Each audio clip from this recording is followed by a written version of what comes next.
Hi everyone, I'm Kim Bourgeois Landry and welcome to the Wonky Quilter. I tell you, I have a lot to talk to you about today, but first, let's start with just a tiny teaching moment. A lot of you who are already quilters may know about this, but I know not everybody who's watching are experienced quilters or sewists or makers. Some people are just beginning or don't sew at all. So what?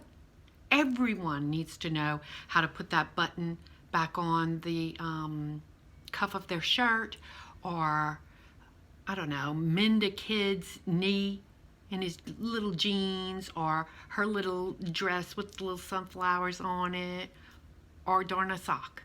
So tying a knot that will hold and that is easy on the eyes and easy on the person holding the needle and thread is way important. This is called the quilter's knot. I think it's what it's actually called, but if it's not, it's what I call it. It's the simplest thing I have ever learned. A lot of very qualified machine quilters or sewers don't know this knot because it's something that hand quilters do.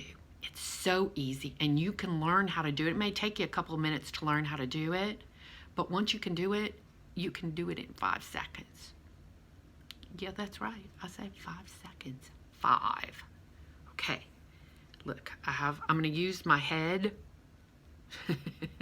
as the whiteboard behind it because it kind of is. So it's already threaded. Single thread.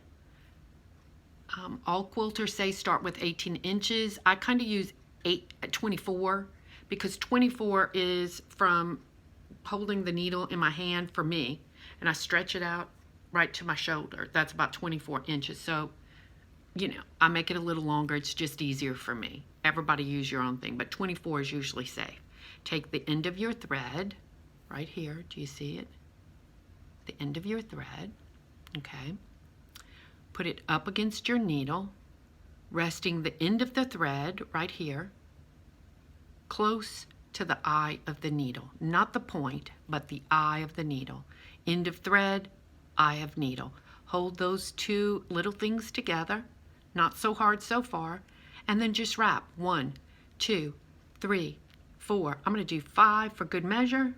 Hold those little spirals of thread around the needle. I use my fingernails. You can just use the tip of your finger, slide it over the needle, slide them over the thread. You don't have to do anything, just pull the thread. It knots itself when it gets to the end. Do you see that? Listen, you cannot get easier than that. We're going to do it one more time.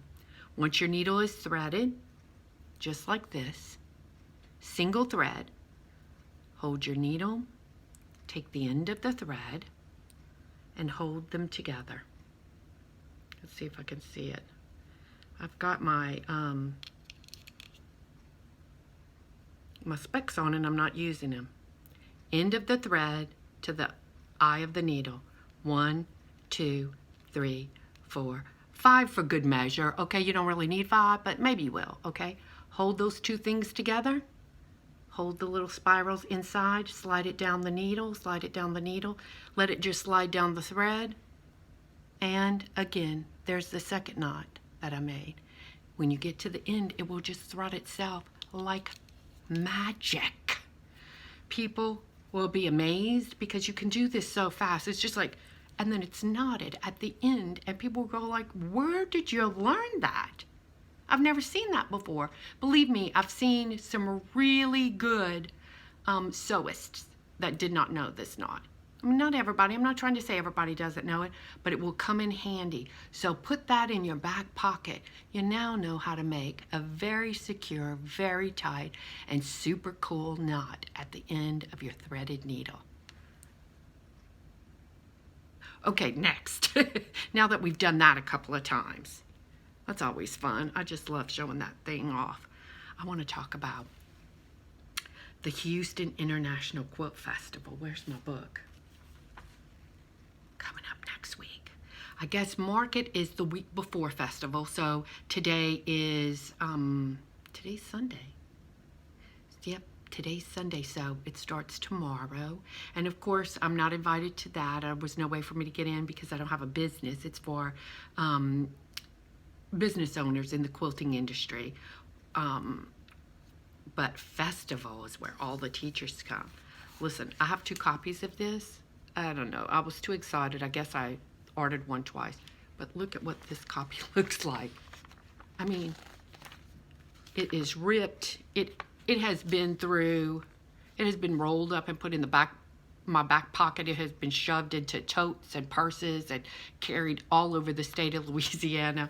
And now it's full of tabbies for all of the classes that I finally settled on. And, you know, there were a couple of classes that I really wanted that I couldn't even get into. Darn.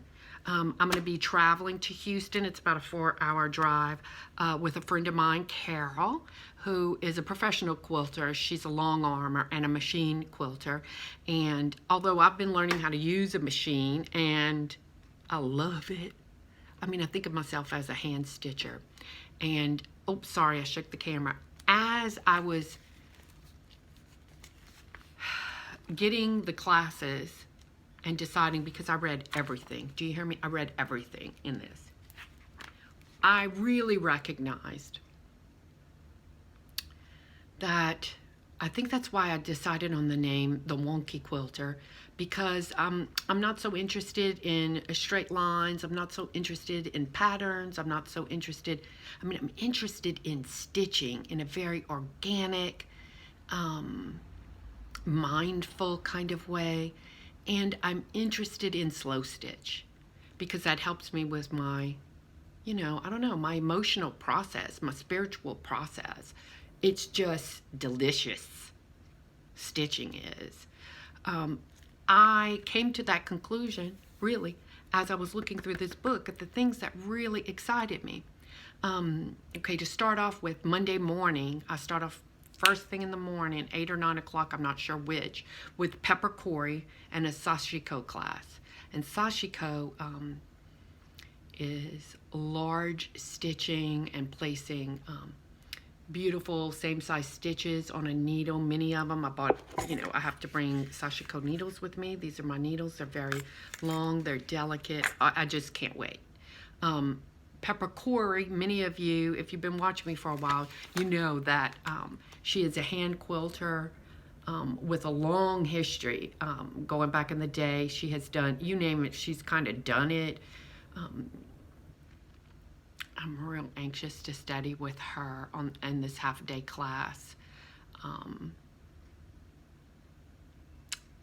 learning the beginnings of sashiko. The next morning, I start with her again in the morning doing the log cabin. As much as I'm not as interested in patterns, the log cabin is one of those patterns that interests me. I mean, many patterns interest me, but there's something, I mean, it's straight lines, but it has more of an organic feel to it, do you know? And I guess it's because of the long history of it. So anyway, I get to take 2 classes with Pepper Corey, 2 half-day classes, so that is very exciting. Let's see, then what else?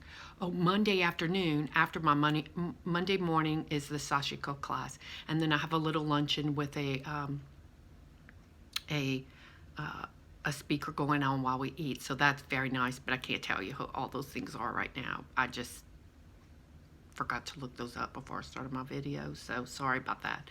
And in the evening, I'm going to work with Cheryl Sabota on video basics, because I don't know what I'm doing here, so I'm hoping that I'll get some good tips. So I'm going to continue with this no matter what anybody says. I hope y'all like it. I hope more people join up.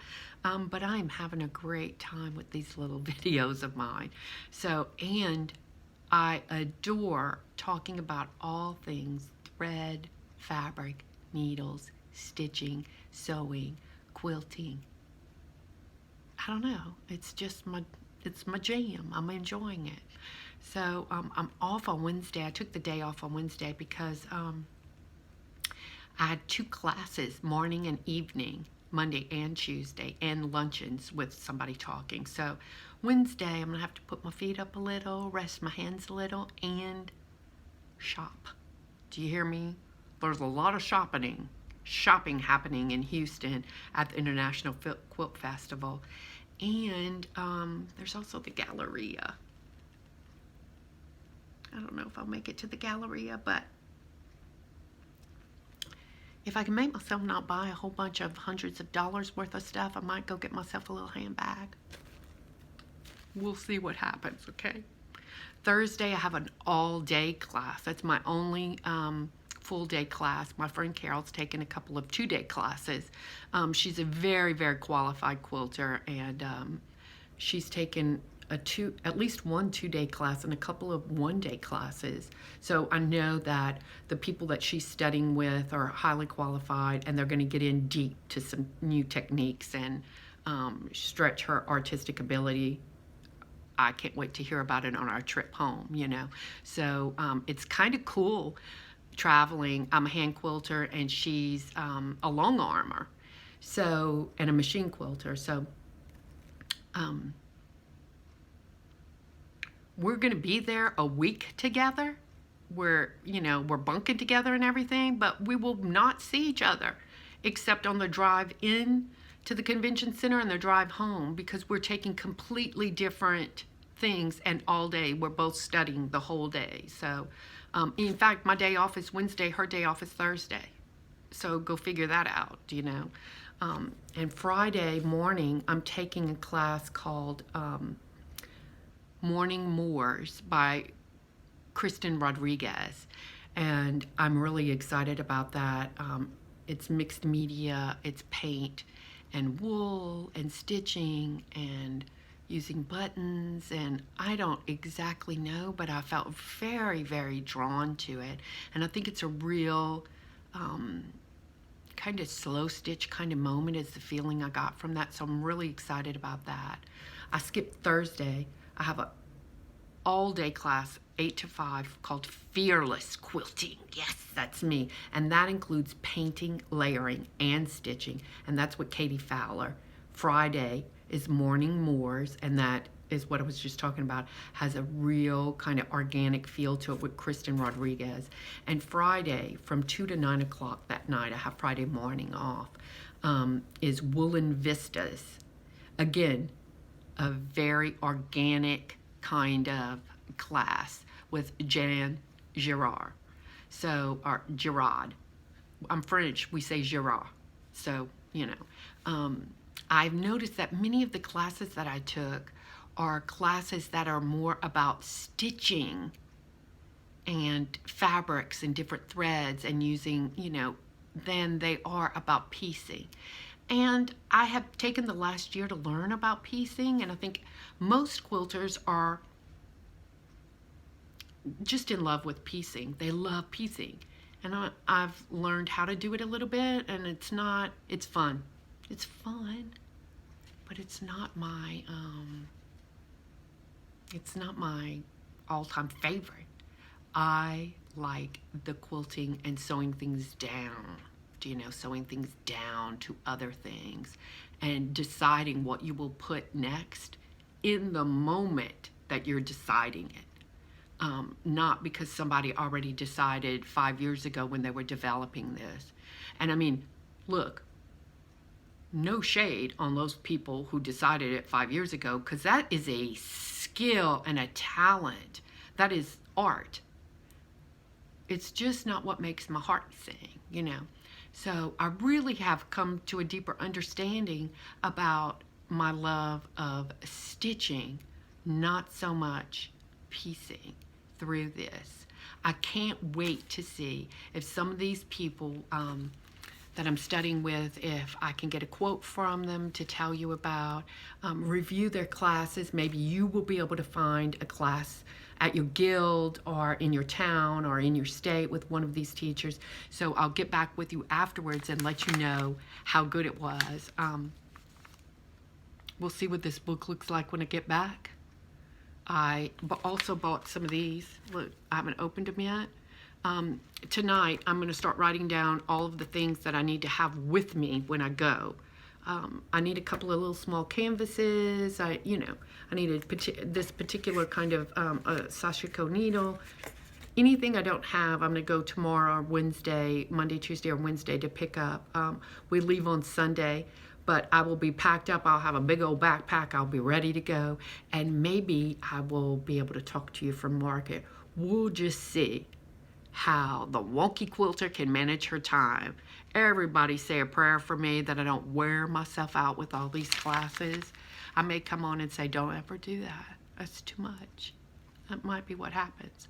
But we'll just have to wait and see.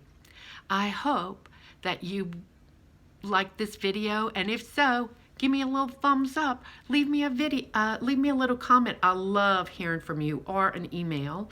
And if you haven't, think about subscribing to my page.